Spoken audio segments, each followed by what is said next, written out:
What's going on, everybody? Cack and Balls here with another unboxing video. This one is courtesy of eBay, and the sellers had these for sale for a while. I made an offer on them a while ago. The guy turned down the offer, and he kept relisting them. And eventually, I believe it or not, I just started messing around with the guy. I started sending him poems and stuff and song lyrics about car audio stuff. I was talking like a pirate and stuff like that too to the guy. Basically, it got to a point where he relisted them one more time, and I told him, I says, like, I'm just going to make an offer on them. You know, I know that they need to be fixed. You know that they need to be fixed. Wow. Okay. So he put these. So, anyways, he sold them to me for $1, and then $20 to ship. But he had these. He had this sub sitting like this inside of here. Can you guys see? Good. You guys can see that. All right. Okay. So basically, he said that they needed to be repaired, but he said that they did work and they did move. So I'm hoping that it's just that the surrounds on them need to be replaced.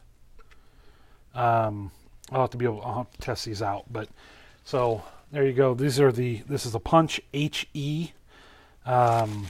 This is an 8 ohm speaker. It's RFP, as in Paul 3808. It has a 2-inch voice coil.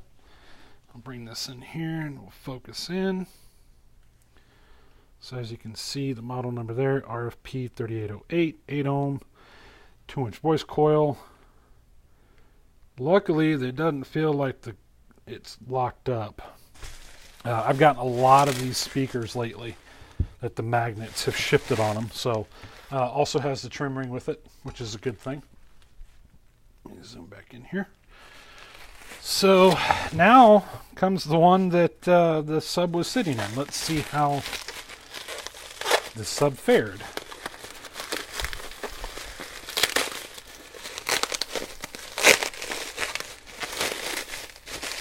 And take a look here. Hopefully you guys are staying cool out there. Man, it's hot out here today. It's a hot one, I'll tell you that. So there's some of the surround right here. There you go. And this speaker did not fare so well. This one is